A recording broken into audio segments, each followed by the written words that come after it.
نحمد و نصلی علی رسول الکریم اما بعد فاعوذ باللہ من الشیطان الرجیم بسم اللہ الرحمن الرحیم۔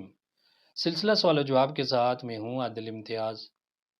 ایک بھائی نے سوال پوچھا ہے کہ لونڈی یا باندی کسے کہا جاتا ہے؟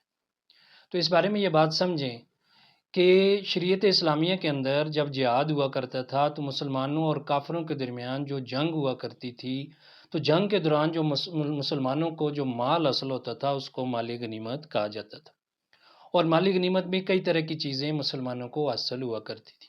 یا تو اس میں جنگی ساز و سامان ان کو ملا کرتا تھا، جس طرح تیر و تلوار یا اس طرح کی باقی چیزیں جو جنگ میں استعمال ہوتی ہیں، یا مال کی صورت میں ان کو چیزیں ملتی تھیں جس طرح سونا چاندی یا ہیرے جواہرات یا اس طرح کے جو برتن ہوتے تھے سونا چاندی کے، اس طرح کی چیزیں مسلمانوں کو حاصل ہو جایا کرتی تھی۔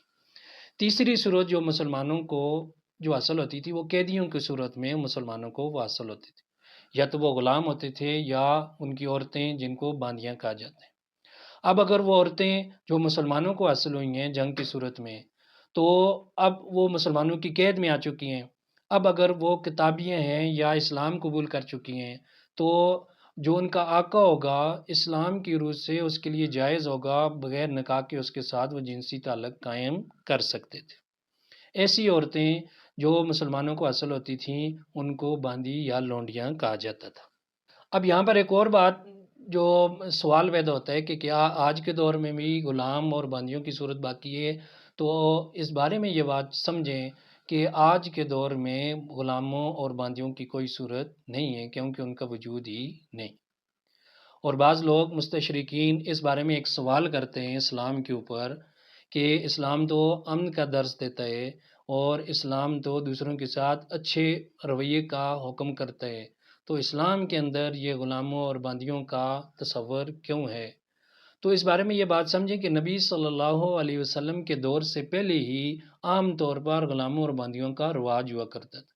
تو آپ شریعت اسلامیہ کو اگر دیکھیں تو کئی عبادات ایسی ہیں، یا جس طرح روزے کا فدیہ یا اس طرح روزے کا کفارہ ہوتا ہے، اس میں آپ دیکھ لیں کہ نبی صلی اللہ علیہ وسلم اور شریعت اسلامیہ نے ہر چیز میں یہ کوشش کی ہے کہ ثواب جو ہے ثواب کا درجہ اس میں رکھا ہے کہ جو کوئی یہ کام کرے گا، مثلا جو رمضان کے روزے جو رکھتا ہے یا اس کا جو کفارہ ہوتا ہے تو اس میں ایک غلام آزاد کرنے کا ثواب ملتا ہے۔